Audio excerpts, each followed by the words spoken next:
rehatia e shpirtit, harmonia e shpirtit, disponimi i shpirtit.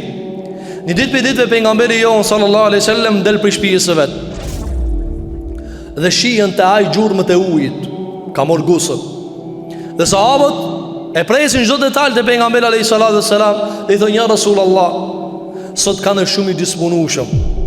Dhe thot transmetuesi, dhe menduam normal se ka kaluar me familjen e vet. Dhe tha pejgamberi alayhi salatu wasalam, ajal, po, walhamdulillah, dhe falëndërimet i takojnë vetëm Allahut për këtë disponim. Pastaj çka tha? Tha, në mexhlis u përmend pasuria. E pejgamberi çka tha? Tha, s'ka problem për pasurinë, për atë çka i devotshëm. Shëndeti për të devotshëm më i mirë se pasuria. Dhe pastaj tha, disponimi i shpirtit është për begative. Disponimi i shpirtit është për begative, të nderuar xhamatli.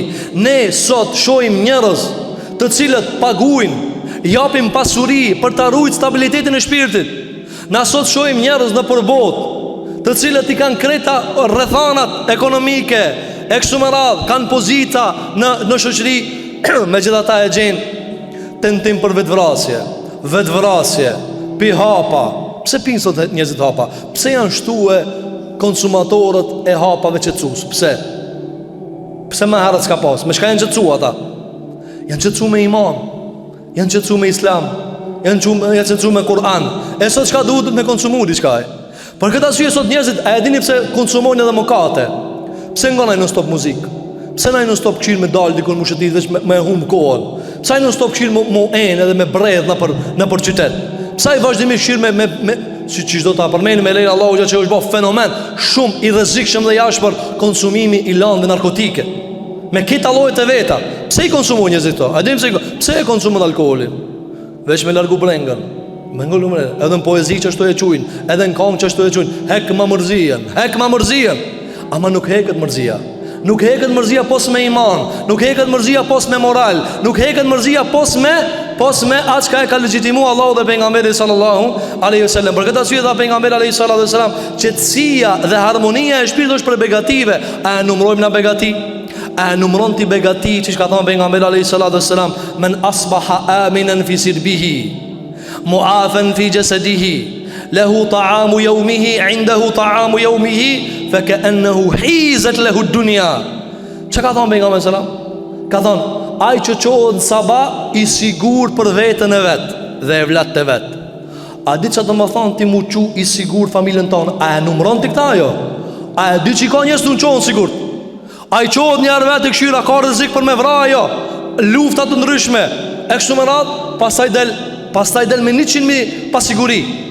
E ti nuk e ki që ta. Kjo është begati. Ka thonë alayhi salatu wassalam, i shëndet shumë në trupin e vetë. Begati.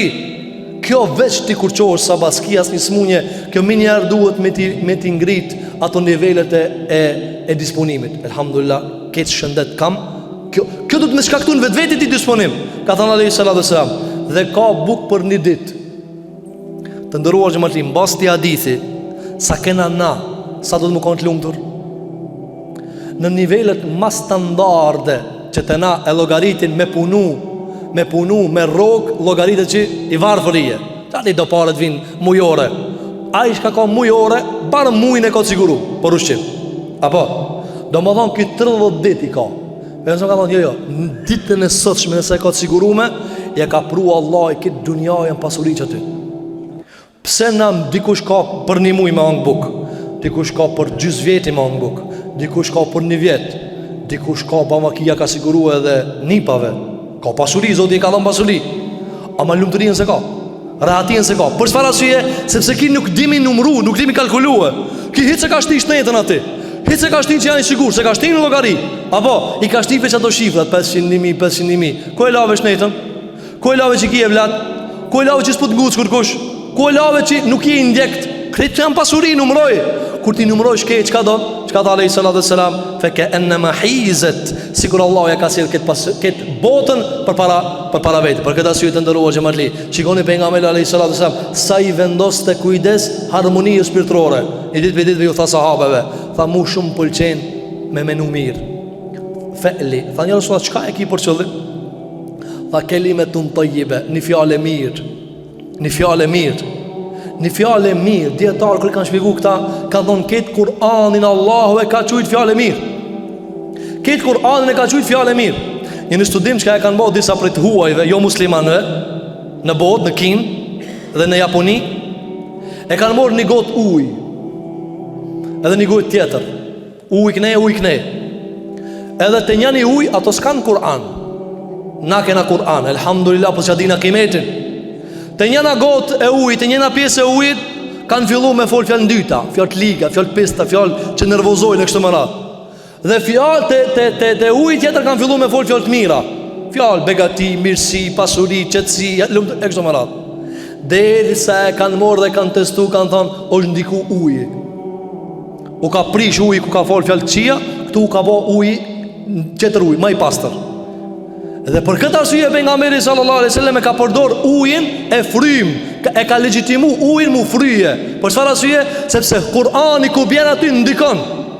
Law anzalna hadha al-Qur'ana ala jabalin la ra'aytahu khashi'an mutasaddian min khashyatillah. Me pas vit këtë Kur'an kodrës e kish çapër xhims. Pi fuqisë çka e ka. E ti s'u bën të lumtur? Ti pse s'po të bën të lumtur? Pse s'po t'ullzon, pse s'po drejton, pse s'po t'qetson, pse s'po t'sty me kesh, pse s'po t'ban me moralin e pejgamberit sallam, sepse na nuk kena t'i lanë mundësi Kur'anit me na prek. Nuk ka problemit e Kur'anit. Yahdi bihi katiran wa yudhillu bihi katiran. Allahu me këtë Kur'an i udhëzon disa njerëz shumë, e disa me të tjerë i devijon. Pengesa jena na, jo Kur'ani. Ti nëse nuk e konsumon ujin e thu, valla unë u dogja, po u dogja që ku e ki ujin? Pse nuk e merr? Për këtë arsye të ndëruar xhamat, shko tha Alisam, tha fjala e mirë be. Sot na, vallahi mi koprasa me fjalën e mirë. Nuk i thojna, po me thot takzoj unë këtë.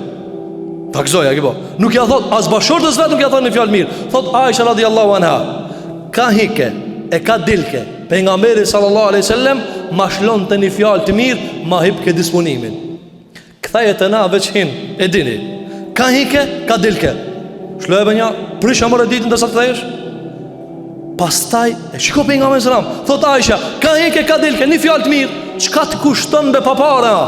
Papare. E lumturon këtë familjen me një fjalë të mirë. Apo, na e thënë atë kundërtën. Runa Zot, pse? Sepse nuk kemi mësuar me e çmuë harmoninë edhe qetësinë e shpirtit. Për këtë arsye tha pejgamberi sallallahu alaihi wasallam kur e pyeti Sem'an al-Ansari, i tha ja Rasulullah, kallëm çka është bamirësia dhe çka është gjunahi. Çka i tha pejgamberi? Këtë bamirësia është sjellja e mirë, për të cilin thot Ibn Qayyim el-Jauziyje se sjellja e mirë buron nga tabiati i mirë dhe brumi i mirë, dhe sjellja e keqe buron nga djallëzia dhe kibri që e ka njeri. Pse një njeri rrimroll shumë non stop? Pse një njeri s'ju fol njerëzve? Ko kibër. Kibër ka. Pse një njeri u fol krejtëve? Pse një njeri u bështesh krejtëve? Shko? Nuk ka kur gjë me kërkan. Nuk ka mundësi dikush me të shirë strem, apo me të shirë mroll. Veç ai do me të thonë diçka, ai do me të përçur diçka. E ai që keti këshirë mroll, ai ka problem me vetën. S'ka problem njerëzit me ta. Për këtë arsye, pejgamberi jon sallallahu alaihi wasallam çfarë i tha këtij sahabit, tha, sjellja e mirë është krejt vepra bamirësia të se më përpyti. E çka gjunahi? Tha gjunahi është ajo e cila ha ke fi nefsik të shpon si gjilpan mrena vetit. Gjunahi të shpon si gjilpan kur i ban dikujt keq. Ti s'munësh me flet rahat sado që të ndon kur ti ke bo zullum dikujna. S'munësh ti me vendos nga stëkun tan kokën tane me qetësi ndërkohë që dikan se kilan rahat. S'ka mundsi. Ose në dunia, ose në akhirat. Ama të shpon që tu, pasaj që ka tha alayhi salatu wassalam, dhe s'ki dëshirë me morë vesh njerëzit. Kini pa shpesha njerëzit vinë dilem, a o halal që kjo, a haram. A ki mërak me morë vesh njerëzit? A tu tësh me morë vesh njerëzit? Allah s'kam qef me morë vesh njerëzit, po s'kana halal. Ti edhe s'ki qef me morë vesh njerëzit. Ti kur e merë rogën, shka ki punue? Me tha njani, e kena zbulu që po mirë që rogë, shka thu? Po punë e madhe, po roga jema, po paga jema. Ama kur e dishim çka thu, inshallah se morin vesh. Do me thonë halali është i qartë, haramja i qartë, që ka thonë me mësram. El halalu bejin, el haramu bejin. Halali i qartë, harami i qartë. A e kini pa njëri e merë grynë e vete që hezë dunjajën. Kur e ka dashnore që ka ban, inshallah, që atje janë dështreja, që atje mos të mshohe. Pse? Se sa halal, nuk është halal. Për këtë arsye të ndëruar xhamatli, shikoni pejgamberi alayhis salam, sa qartë ka thonë, a tu ka përzi çka gjuna po? Ka thonë, apo të shpon diçka këtu? Kur të të shpoje këtu mrena, argumenton sa jo është gjuna.